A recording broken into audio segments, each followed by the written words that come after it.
Hello everybody, this is Armstrong Sports here, back again with another video today. And today, ladies and gentlemen, we are back for yet another episode of the Weekly Trends NFL. So, let's just jump right into it here, so this video does not go 20 minutes, if you know what I mean. Starting off with game number 1, we have the Buffalo Bills 9-3 going up against the Baltimore Ravens 10-2. Now, this is a game that I really wanted to highlight here because it's probably going to be one of the more important games of the season and against two of the harder teams in the NFL. Well, specifically the AFC in general. Jumping right into it, I do believe that the Bills are going to be able to win this game, and the reason why is I'm about to tell you. Starting off, we have to talk about this Bills offense that has been absolutely hot in the last couple games. Specifically last game, 26 points against the Dallas Cowboys, who are not exactly a slouch in defense themselves. Devin Singletary versus the Cowboys, who was our running back, 63 yards, 4.5 yards per carry, including 3 receptions, 38 yards, and a touchdown, which was that trick play thrown by John Brown. Cole Beasley, going back to his old town in Dallas, 6 receptions for 110 yards and a touchdown. Now, before we go any further, I really want to talk about this Bills receiving core, specifically the combo of John Brown and Cole Beasley. Now, John Brown wasn't exactly that noticeable in our last game against the Cowboys, mostly because he didn't really need to, since Cole Beasley was doing all the work. But these two have been absolutely on fire as of recently, and I do believe that these two are going to the main reason why Allen has been so much better this year. Speaking of which, Allen against the Cowboys, 19 for 24, 231 yards, and a touchdown, and he was a big threat in the running game. The dual rushing attack of Devin Singletary and Josh Allen has caught opposing teams completely off guard, and you just don't really know who's going to run. Is Singletary going to run it? Is Allen going to throw it? Is Allen going to run it? And plus, now we have a better receiving core, and Allen can actually throw the ball a little bit better this year. You also have to worry about that potential bomb by Josh Allen.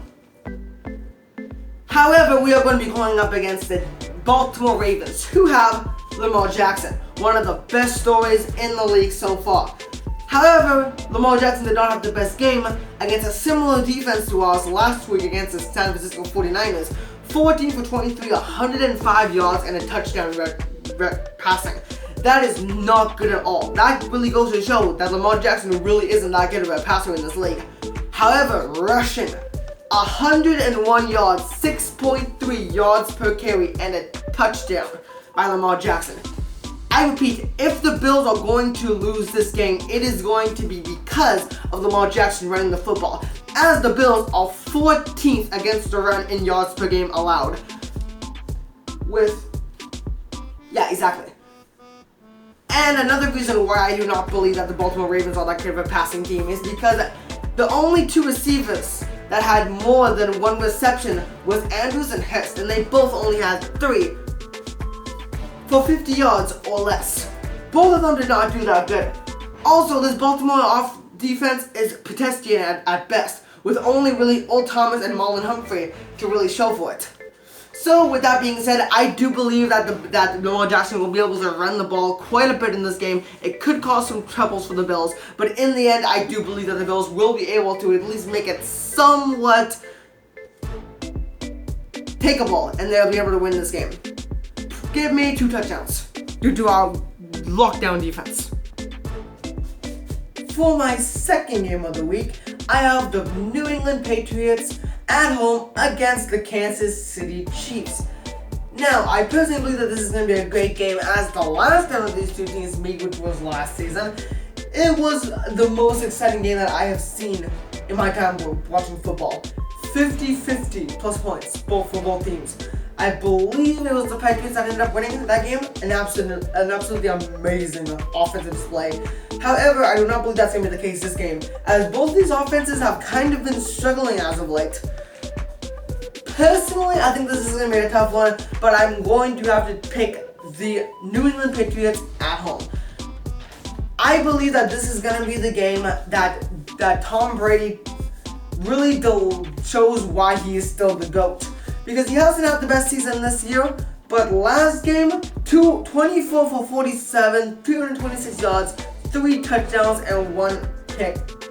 In my opinion, if this New England England Patriots offense is really going to take off and be able to keep up and even surpass this Kansas City team is two things: the rush and getting the ball to Julian Edelman. Also, James White, who I believe probably was the MVP, and even though the Patriots lost against the Texans. James White in the rushing game, 79 yards, 5.6 yards per carry. And he also had a gigantic impact in the passing game, 8 receptions for 98 yards and 2 touchdowns. A total of 177 yards from the line of scrimmage for Mr. James White, who was the running back for the New England Patriots. However, it's all about Julian Edelman, the burst out star onto the scene here for the New England Patriots. Last week in their loss to the Texans, 6 receptions, 106 yards, and a touchdown. However, I expect the Chiefs to keep this game interesting due to their incredible offense. Patrick Mahomes last week in their blowout win against the Oakland Raiders, 15 for 29, 175 yards, and a touchdown. Keep an eye on this receiving core for the Kansas City Chiefs to make an impact against this Patriots defense. However, with how well this Patriots defense has been playing, despite their last game against the Deshaun Watson, where he absolutely torched their defense, but hey, Deshaun Watson's been torching everybody's defense. I still do believe that this Patriots team is a top 3 defense in the league. But with the recent rise with the Bills and the 49ers, I think they're not exactly the number 1 anymore. But they still have a really good defense that should be feared. However, expect Mahomes and the addition of Travis Kelce, 5 receptions for 90 yards in their win against the Oakland Raiders, and Tyreek Hill, 5 receptions for 55 yards against the Oakland Raiders. However, the Chiefs actually scored quite a lot of their touchdowns running last week. Last week against the Oakland Raiders, out of their 4 touchdowns, 3 of them were running touchdowns. So although they weren't exactly getting the most yards, they were definitely getting it done in the end zone rushing. Keep an eye on New England's red zone rush defense to make an impact in this game. My third weekly trend for this week, I have the 10-2 New Orleans Saints going up against the 10-2 San Francisco 49ers in the Superdome in New Orleans. Now this is probably going to be the match of the week, as the new 49ers were also in the last week. See a little bit of a trend here. I'm expecting this to be an incredibly good game. It's either going to be a defensive showdown with this New Orleans team. Did you know that New Orleans had 9 sacks and 2 picks against Atlanta last week? They absolutely terrorized that offensive line. Also, did you know that for all the hype that San Fran has for their amazing pass rush and amazing defense, they only got 1 lone sack against Baltimore? And yeah, although they were second in sacks in the year with all of the teams, they had to be better if they wanted to win that game against Baltimore. And also, I don't think they're going to have that much better luck here against the New Orleans Saints, because the New Orleans Saints pass protection is 7th in the league. They protect their quarterback well. Their O-line knows how to play. Also, they open up a lot of passing routes, a lot of rushing routes. Expect for Alvin Kamara to make a big difference in this game.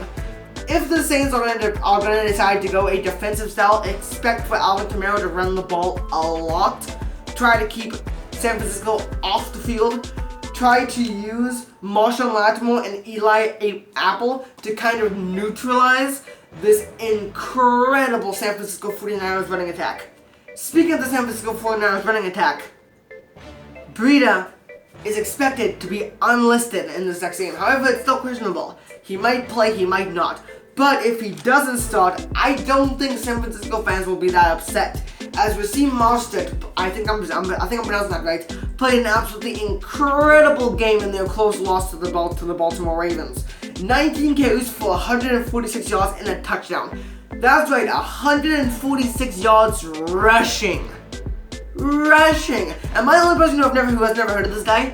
Like, am I just that messed up in the head when it comes to football knowledge? Like, how do I not know this guy? Not to mention Jimmy G last week in the close loss. 15 for 21, 165 yards, and a touchdown. Expect for the receiving core for the San Francisco 49ers of Sanders, Kittle, Samuel, and Bourne to make a big impact in this game.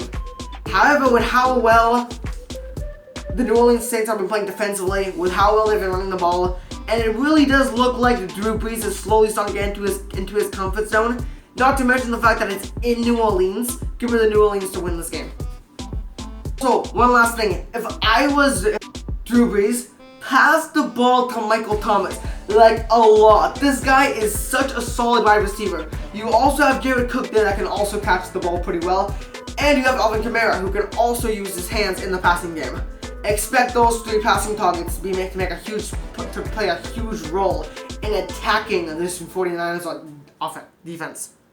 And for my 4th and final weekly trend of the week, I have the Seattle Seahawks traveling out to LA to take on the LA Rams. Now, both these teams coming off of big wins last week. The Seahawks by 1 touchdown, 27-20 against the Minnesota Vikings, and the LA Rams dominating the Arizona Cardinals offensively. Now, looking over this game, you immediately think shootout against Russell Wilson versus Jared Goff, as both of these guys are coming off of very impressive performances. Russell Wilson against the Minnesota Vikings, 21 for 31, 240 yards, 2 touchdowns, and an interception. And then we have Jared Goff, even more impressive, 32 for 43, 424 yards, and 2 touchdowns. Both of these quarterbacks are playing incredibly well. Mostly thanks to both of their incredible receiving cores. The Seahawks, you have Moore, you have Hollister, and you have Metcalf. And as for the LA Rams, incredible receiving core as usual. You have Robert Woods, Tyler Higbee, and Cooper Kupp, and that's just the tip of the iceberg for this team. Robert Woods on 13 receptions, 172 yards. Tyler Higbee, 7 receptions, 107 yards, 1 touchdown. Cooper Kupp, 6 receptions, 65 yards, and a touchdown. Expect for these 2 players to get passed to a lot by Jared Goff. However, I actually don't expect for the LA Rams to look at their passing attack against this one. I actually am expecting for them to go for the run a lot more often than usual. Todd Gurley last week, 19 carries, 95 yards, a touchdown versus Arizona.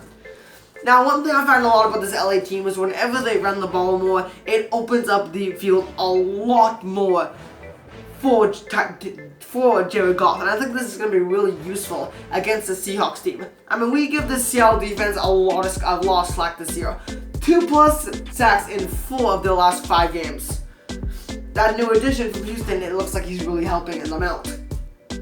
Now, this is in LA, so you are going to have those LA fans cheering them on. A battle in the NFC West. Expect that place to get really heated. Definitely recommend it if you go. Now let's talk about this Seattle rushing attack. Last week, 219 yards, 2 touchdowns, 5.1 yards per carry. Seattle's rush offense versus Minnesota. They've been running the ball a lot. They've been physical. They've been sacking a lot. Their quarterback pressure has been spectacular. However, their secondary has been really weak as of recently. I am expecting for the LA Rams to really abuse this when they do go for passes. I'm expecting a lot of deep bombs to Robert Woods, a lot of deep bombs to Cooper Kupp, trying to take advantage of this Seattle secondary that's been getting picked apart as of recently. However, you can see the same on the other side of the spectrum, as the Seattle Seahawks also do a lot of deep bombs, and they've been doing it a lot for the last couple of years. Expect for them to really throw that bomb down the field. Russell Wilson with a strong arm, giving it to specifically Moore and Metcalf. If they can also abuse that against this weak LA Rams secondary, it could be really useful. So, who do I pick to win? Two very hard offenses, and also 2 very balanced offenses. Both teams that can pass and run the ball effectively on offense. Personally, I'm going to pick the Seattle Seahawks in this game, specifically because of defense. Both of these teams can run the ball exceptionally well. Seattle has Carson and Penny who can both run the ball well. The LA Rams have Gurley who can run the ball well. The LA Rams have Jared Goff, who, although is inconsistent, had an absolutely stunning game against Arizona. And Russell Wilson hasn't been having an MVP quality year, so I expect nothing less from him in this game against a poor Rams offense. Both teams have bad secondaries, so expect there to be a lot of deep bombs and a lot of good offense in general. However, with how well this Seattle team has been pressuring the QB, with how well they've been forechecking, with how well they have been pressuring the line of scrimmage with their new rushing additions, I am expecting for Seattle to win this game. Give me Seattle by 2 touchdowns. And that concludes my weekly trends. Thank you everybody, this was Armstrong Sports here. Please make sure to smash the like button, smash the subscribe button so you do not miss out on the rest of my games. I hope that all my predictions are great. If not, I highly suggest tuning into all these games. Specifically, make sure you tune into the New Orleans Saints San Francisco 49ers game, and make sure to sign in to the Ravens Bills game. Two of the hard teams in the AFC, I'm sure you'll like it, and two of the hard teams in the NFC, I'm sure you'll like it. Thank you, Armstrong Sports, signing out.